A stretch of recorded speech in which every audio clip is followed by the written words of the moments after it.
Mohon segera kerahkan AL untuk mencabut pagar laut yang sudah merugikan nelayan Keramat, Kohot, dan sekitarnya. Takutnya pemerintah yang nyeblokin. Nggak taunya bukan pemerintah. Kalau pemerintah mah diam aja. Dengan adanya pagar bambu ini terganggu. Anda tidak peduli ya, Anda sudah bagian dari pengkhianat negara dan bangsa. Anda kalau memang tidak bisa diingatkan baik-baik, tunggulah adanya perlawanan rakyat.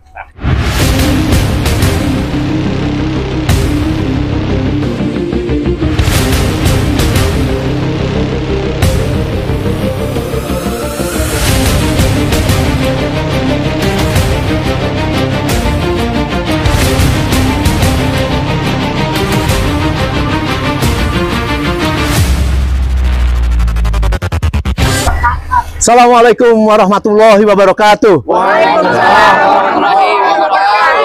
Saudara sebangsa dan setanah air di seluruh Indonesia, pada sore yang indah ini, 1 Februari 2025, ya, kita bersama dengan masyarakat yang tercinta di Desa Keramat, Kecamatan Pakuaji. Ternyata memang kita lihat di belakang ini ada satu sungai yang indah, yang terhubung dengan laut lepas kurang lebih 700 meter lagi. Memang sangat luar biasa. Bagaimana kalau kemudian dijadikan kawasan pemukiman indah yang dimiliki bukan oleh bangsa Indonesia, mau dikemanakan anak-anak ini? Kita tentu ingin mengetahui tentang cerita pagar laut, pagar bambu yang ada di laut. Disinilah salah satu lokasi tempat penimbunan kayu masih tersisa, ya, bambu. Dan di sana masih ada rumah-rumah kontrakan pekerja dari luar yang untuk mengerjakan itu. Di sini ada salah satu tokoh pemuda, Mas Salim, ada Pak Khairon, ada Pak Tohari, ada Pak Agus.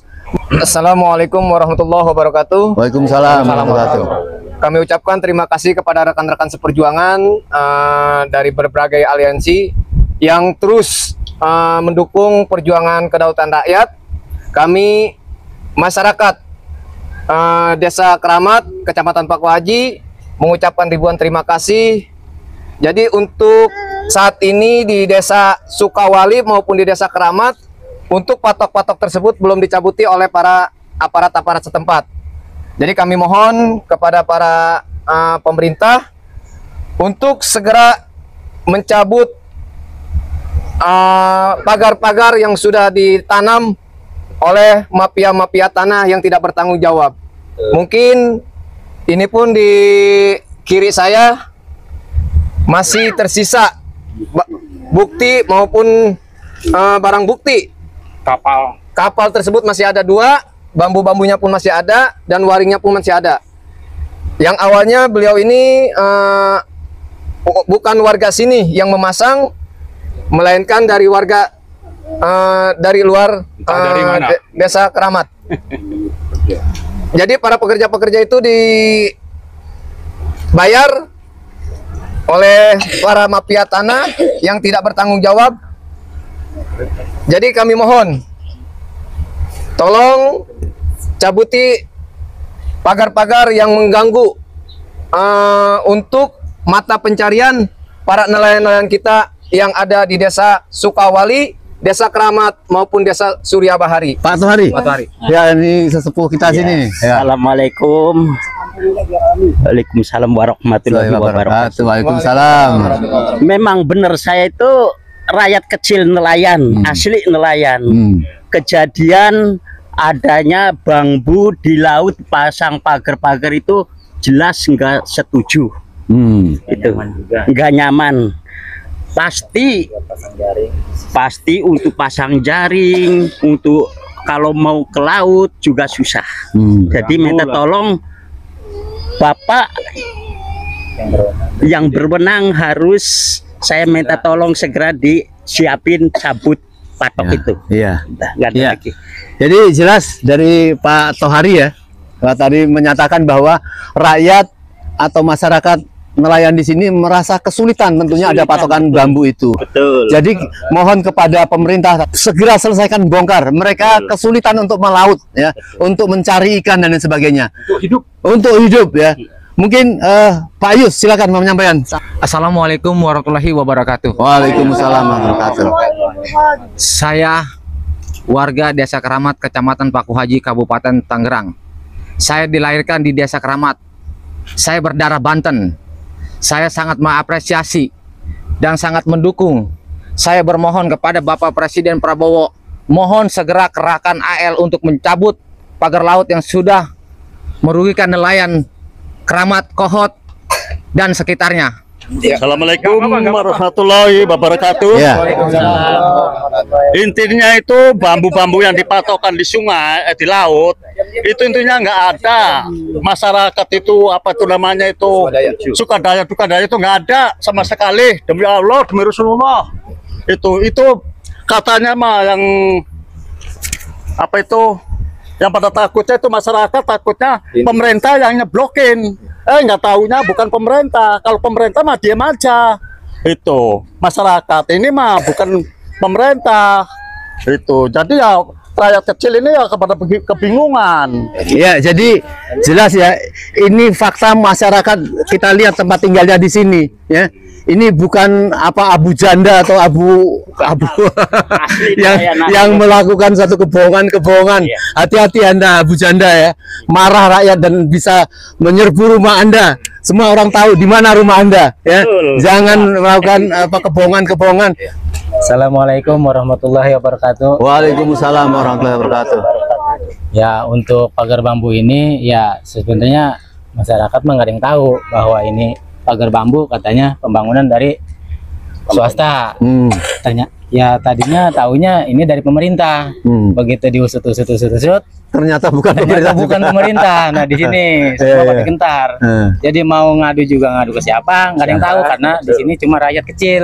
Betapa mirisnya masyarakat yang jelas dilakukan pemagaran bambu, yang bambu dan pekerjaannya juga di dekat di sini tidak tahu untuk apa ini pagar. Mereka mengira ini katanya pemerintah, tetapi pemerintah seolah-olah menutup-nutupi siapa penjahat yang sebenarnya. Sekarang masyarakat menuntut dari apa itu aguan dari Antoni Salim, ya, dari pemerintahan terdahulu untuk menyelesaikan ini. Mungkin sebelum ke masyarakat yang lain, Pak Maman memberikan pandangan sedikit tentang apa yang terjadi tentang bakar bambu ini. Ya, terima kasih Om Lim. Saya kira dengan penjelasan dari beberapa wakil nelayan tadi jelas bagi kita bahwa pertama mereka hidupnya terganggu karena sebagai nelayan mata pencariannya itu mencari ikan. Dengan adanya pagar bambu ini terganggu. Gitu ya. Sangat terganggu. Ya. Yang kedua, soal siapa yang harus bertanggung jawab. Tadi awalnya disebutkan pemerintah. Lalu ternyata ada suara yang menyatakan ini bukan pemerintah, tapi swasta. Ya. Nah, ini kan masyarakat yang seperti ini yang ada di desa ini terutama ya memang sudah tidak bisa berharap ke siapa gitu. Tapi sebaliknya yang namanya RT, RW, nanti ujungnya itu ada di lurah, di camat, sampai ke bupati dan gubernur, tidak bisa begitu saja mengabaikan nasib rakyatnya. Karena itu, cobalah lakukan sesuatu. Jangan Anda takut kepada oligarki. Ya, tapi sebaliknya kalau Anda justru membiarkan ini terjadi, kemudian rakyat dibiarkan mau mati, mau dapat penghidupan atau tidak, maka Anda tidak peduli, ya Anda sudah bagian dari pengkhianat negara dan bangsa. Anda lebih memikirkan bisnis para konglomerat oligarki. Karena itu saya kira sudah waktunya Anda kalau memang tidak bisa diingatkan baik-baik, tunggulah adanya perlawanan rakyat. Ya, itu satu. Kemudian yang kedua, supaya dipahami yang namanya pagar laut, pembebasan di darat, itu terserah tadi disebutkan apakah ini pemerintah atau swasta, itu ujungnya itu ada di Aguan dan Antoni Salim. Ujungnya di sana. Bahwa yang namanya laut dipagar, ujungnya nanti ini akan direklamasi. Kalau sudah direklamasi, maka sudah menjadi satu kesatuan dengan lahan-lahan punya negara dan rakyat yang ada di darat. Jadi ujungnya pasti gampang kalau memang pemerintah itu ingin mengusut menegakkan hukum dan keadilan bagi rakyat. Gampang. Ujungnya itu ada di siapa?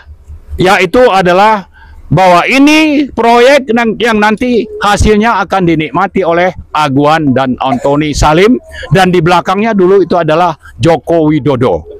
Itu sudah sangat jelas. Jadi jangan cari-cari alasan untuk nanti gembar-gembor cabut pagar laut, tapi tidak peduli dengan nasib bangsa, tidak peduli dengan rakyat di sini, tidak peduli dengan keadilan dan hukum. Ya, rakyat sudah paham, kita terus menyuarakan ini. Sambil yang terakhir saya ingin menyampaikan bahwa mereka menggembar-gemborkan proyek PSN PIK 2 nanti akan menghasilkan pertumbuhan ekonomi misalnya. Akan ada tersedia sekitar 40.000 lapangan kerja. Ya, akan ada berbagai industri di sini, dan ini termasuk ada daerah wisata. Tapi itu akan dinikmati oleh siapa? Lalu yang kerja nanti siapa? Sementara puluhan ribu rakyat dari sini Anda zolimi, Anda usir paksa. Nah, ini tidak adil, jelas tidak adil. Ya, bahwa undang-undang tentang HAM dalam Undang-Undang Dasar itu sangat jelas dinyatakan hak dari rakyat itu untuk hidup, hak rakyat itu untuk punya mata pencaharian, hak rakyat itu untuk punya tempat tinggal. Ini tidak bisa ada perbedaan. Mentang-mentang rakyat miskin, hanya nelayan, ingin diusir seenaknya, digantikan oleh siapa? Digantikan oleh orang-orang kaya, termasuk juga mungkin nanti dari Cina sana. Untuk tinggal di sini melalui proyek yang namanya PSN, ya. Anda pakai PSN strategis, ya, proyek strategis nasional. Atas nama itu Anda lakukan diskriminasi. Anda usir rakyat asli, penduduk asli di sini. Anda datangkan orang-orang dari luar atau orang-orang kaya, ya, atas dasar tadi. Ini untuk pertumbuhan, ini untuk ekonomi, ini untuk lapangan kerja, ini untuk pariwisata, ya. Tapi faktanya Anda melakukan manipulasi informasi sekaligus menzolimi rakyat. Kita tidak terima itu. Kita datang ke sini untuk menyuarakan aspirasi mereka. Ya, bisanya cuma begitu, protes. Ya, saya kira ini perlu dicamkan oleh Pak Prabowo dan teman-teman kita, wakil-wakil kita yang katanya wakil rakyat di DPR. Anda wakil rakyat, Anda pernah nggak atau berkenan nggak datang ke tempat ini yang rakyatnya sudah menderita? Ya, jangan juga cuma pamer ikut protes pagar laut, tapi tidak peduli dengan nasib rakyat yang ada di darat. Ya, harus berlaku adil dan objektif. Yang di sini juga perlu Anda perhatikan.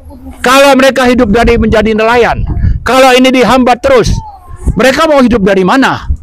Kalau bukan ini untuk kita suarakan dan pagar itu segera dicabut, tapi juga nasib mereka yang sudah ditindas di darat ini Anda perhatikan. Baik itu teman-teman atau wakil-wakil kita di DPR, termasuk juga yang namanya Presiden Republik Indonesia Prabowo Subianto. Saya kira itu. Ya. Terima kasih apa yang disampaikan Pak Marwan. Pak Prabowo, rakyat mengharapkan tumbuh rasa kasih sayang Anda kepada rakyat. Tumbuh rasa memiliki bagaimana agar mereka bisa tumbuh. Kita lihat banyak kapal-kapal yang hari cukup cerah ini, mereka tidak bisa melaut hanya gara-gara pagar bambu yang telah dinarasikan seolah bongkar, tapi saat ini belum sampai bersih terbongkar dan belum terjadi pengusutan. Bapak Presiden mengatakan bongkar usut, semua itu belum terjadi. Oleh karenanya kita berharap segera lakukan pembangunan, bagaimana supaya rakyat di sini bisa mempunyai pelabuhan kecil, bisa melaut, ya, dan mereka bisa melakukan pekerjaannya kembali, ya. Ada tokoh perempuan muda, Bunda Rina. Bismillahirrahmanirrahim. Assalamualaikum warahmatullahi wabarakatuh. Waalaikumsalam warahmatullahi wabarakatuh. Alhamdulillah kami berada bersama masyarakat Banten yang terjelimin, terutama di daerah Keramat, Paku Haji ya, Kecamatan Paku Haji. Saya mohon kepada Bapak Presiden Prabowo Subianto, kami atas nama masyarakat Banten, atas nama daerah-daerah yang sudah terjolimin, kami berharap Bapak bertindak tegas kepada semua aparat, siapapun itu. Mohon, tolong segera secepatnya agar diusut. Kami rakyat di belakang kalian semua, di belakang Anda, Bapak Presiden Prabowo, mohon segera diusut pelaku-pelaku aparat siapapun yang berada dalam lingkaran yang terjolomin ini. Kami berharap keadilan yang seadil-adilnya. Ya. Lihat dengan hati nurani anak-anak yang masa depan masyarakat Indonesia, rakyat Indonesia, mereka punya hak untuk mendapatkan kehidupan yang layak di masa depannya. Jangan sampai masa depan rakyat bangsa Indonesia, ya, untuk anak-anak ini Anda tidak perhatikan. Mereka adalah para penerus. Mereka adalah para penerus dalam negara ini. Kami mohon Pak Presiden segera usut tuntas para aparat secepatnya agar semuanya cepat selesai. Terima kasih, mohon maaf lahir batin. Hidup rakyat Banten, hidup rakyat Indonesia. Kami bersama Anda. Allahu Akbar, Allahu Akbar, Allahu Akbar. Allahu Akbar. Terakhir mungkin Pak Ismet ada yang mau disampaikan. Ya, silakan Pak Ismet. Bismillahirrahmanirrahim. Wahai Presiden Republik Indonesia Prabowo Subianto dan para wakil rakyat yang ada di DPR, saksikanlah ini rakyat Anda semua yang Anda wakili, yang Anda pimpin. Ya, mereka ini adalah para nelayan, keluarga nelayan yang bukan nelayan abal-abal. Ini nelayan asli. Ya, bukan nelayan yang selalu di framing yang pro kepada PIK 2. Ya, ini anak-anak generasi penerus bangsa ini. Jadi mereka punya hak konstitusi, wahai Presiden Republik Indonesia Prabowo Subianto, yaitu keadilan sosial bagi seluruh rakyat Indonesia. Jadi Anda sebagai Presiden mandataris rakyat Indonesia harus menjalankan konstitusi dengan benar, terutama memberikan keadilan sosial bagi seluruh rakyat Indonesia, terutama rakyat Banten yang menjadi korban kezaliman PIK 2. Ya, dan segera tangkap dan adili para oligarki, Aguan, Antoni Salim dan kroni-kroninya. Supaya dan Jokowi. Kenapa? Karena Banten ini adalah pintu perjuangan bangsa Indonesia di zaman kemerdekaan dulu. Mereka memiliki marwah yang harus dijaga oleh bangsa ini. Demikian. Wassalamualaikum warahmatullahi wabarakatuh. Waalaikumsalam. Baik, sebelum kita akhiri, kalau kita sebut rakyat Banten bangkit, bangkit, bangkit, ya. Rakyat Banten bangkit, bangkit, bangkit. Rakyat Banten bangkit, bangkit, bangkit. Merdeka. Assalamualaikum warahmatullahi wabarakatuh.